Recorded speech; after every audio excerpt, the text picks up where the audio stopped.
Good morning children. आज हम लेकर आए हैं आपके लिए आपका अगला पाठ, यानी कि इस पाठ का नाम है सत्यवादी नरेंद्र। जैसे कि नाम से ही पता चल रहा है, सत्यवादी नरेंद्र, सत्यवादी यानी सत्य बोलने वाला।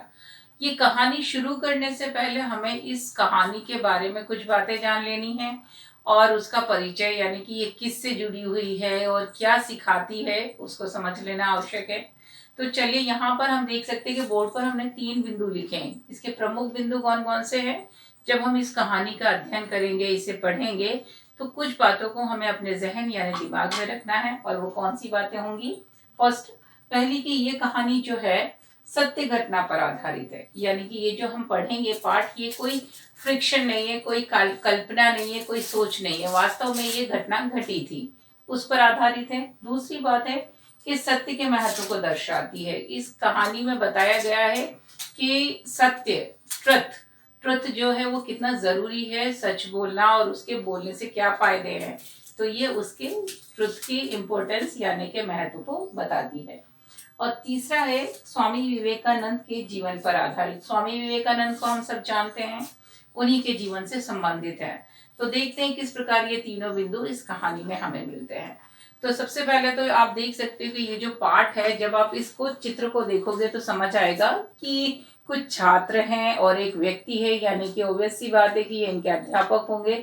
तो ये एक विद्यालय का चित्र हमें दिखाई दे रहा है, प्रतीत हो रहा है कि किस प्रकार एक अध्यापक अपने छात्रों से कुछ वार्तालाप कर रहे हैं, बात कर रहे हैं, और उसके द्वारा ही हम इस कहानी को समझने का प्रयास करते हैं। तो इसमें क्या होता है कि एक विद्यालय का दृश्य होता है, वहां पर नरेंद्र नामक बालक, बालक का नाम है नरेंद्र। नरेंद्र क्या है, अपने मित्रों को कहानी सुना रहा होता है। नरेंद्र कैसा बालक है, यहाँ पर उसके चरित्र के बारे में बात कर लेते हैं कि यहाँ किताब में पहली ही लाइन में दिया है कि वह एक मेधावी बालक है। मेधावी यानी बहुत होशियार, ब्रिलियंट चाइल्ड है, पढ़ने में अच्छा है, और उसके व्यक्तित्व और वाणी यानी कि उसकी पर्सनैलिटी से और उसके बोलने की जो कला है, जो तरीका है, उससे सभी लोग प्रभावित हो जाते हैं। तो वो क्या कर रहा था, एक दिन विद्यालय में बैठा बैठा अपने फ्रेंड्स यानी दोस्तों को एक कहानी सुना रहा होता है। और उसकी कहानी सुनाने का ढंग इतना अच्छा था कि सारे मित्र उसकी बातों में मग्न हो चुके थे, यानी कि पूरे ध्यान से उसकी बात को सुन रहे थे। ऐसे में विद्यालय में उनके अध्यापक आ जाते हैं और पढ़ाना शुरू कर देते हैं। तो जब वो विद्यालय में जो अध्यापक है वो कक्षा में पढ़ा रहे होते हैं, तब उन्हें कुछ आवाज सुनाई देती है कि कोई क्लास में, कक्षा में बातें कर रहा है। तो वो देखने का प्रयास करते हैं कि भाई बात कौन कर रहा है। तो ऐसे में वो पाते हैं कि ये जो नरेंद्र के साथ उसके मित्र हैं, कुछ लोग बातें कर रहे हैं। तो अध्यापक उन्हें कक्षा में खड़ा कर देते हैं और कुछ प्रश्न पूछते हैं पाठ से संबंधित, चेक करने के लिए, जानने के लिए कि क्या इन्होंने मेरा पढ़ाया हुआ सुना है कि नहीं। तो अब वो जो बालक हैं, जो कि नरेंद्र की कहानी सुन रहे होते हैं, उसके बारे में चर्चा कर रहे होते हैं, तो उनका ध्यान तो था ही नहीं कक्षा में, तो वो जवाब ही नहीं दे पाते हैं अध्यापक के किसी भी प्रश्न का। लेकिन जब नरेंद्र को खड़ा किया जाता है तो उससे प्रश्न पूछते हैं अध्यापक, तो वो सारे उत्तर दे देता है।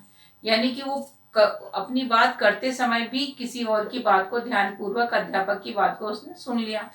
तो अब ऐसे में क्या होता है, अध्यापक को समझ आता है कि भाई वो लड़के लोग उनकी बातें नहीं सुन रहे थे, कक्षा में बात कर रहे थे। तो दंड स्वरूप, पनिशमेंट के रूप में अध्यापक उन्हें क्या करते, बेंच पर खड़े होने के लिए कहते हैं। तो जब वो चारों जो बालक जो कि नरेंद्र की बात सुन रहे थे, वो बेंच पर खड़े हो जाते हैं। ऐसे में नरेंद्र को क्या लगा कि मेरी वजह से वो लोग खड़े हुए हैं, तो वो भी बेंच पर खड़ा होने जाता है। तो ऐसे में अध्यापक उन्हें कहते हैं कि भाई तुम्हें तो सारे उत्तर पता है, तुम क्यों बेंच पर खड़े हो रहे हो। तो वो बोलता है नरेंद्र कि अध्यापक, ये जो पनिशमेंट, सजा आपने इन्हें दी है, उसका कारण मैं ही हूँ। मैं ही इनसे बातें कर रहा था, कहानी सुना रहा था, और ये मेरी कहानी के कारण आपकी बात को नहीं सुन पाए। तो ऐसे में दंड का भागी जो पनिशमेंट है वो मुझे भी मिलना चाहिए।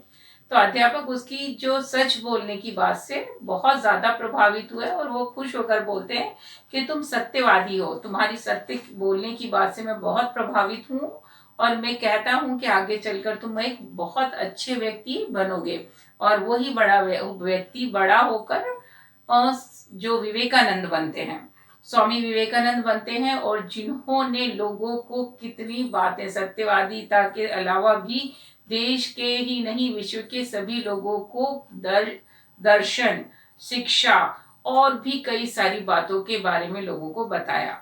तो उनके व्यक्तित्व के बारे में तो हम और भी कुछ पढ़ेंगे, लेकिन इस प्रकार यहाँ बताया गया है कि सत्य बोलना आपके लिए ही नहीं बल्कि आपके व्यक्तित्व के लिए ही आपको एक समाज में स्थान दिलाता है। झूठ से कुछ फायदा नहीं होता, आपको अपमान तिरस्कार ही मिलता है। तो ये हमें याद रखना है कि हमेशा सच बोलना चाहिए। तो आप वहाँ आपको करना क्या है, आप इस कहानी का वाचन करना है अच्छे से और महत्वपूर्ण बिंदुओं को यानी कि शब्दों को अंडरलाइन करना है। और आगे के अभ्यास के लिए हम आपसे मिलेंगे अगले मॉड्यूल में। तब तक के लिए आप रीडिंग कीजिए और अपना ध्यान रखिए। Take care.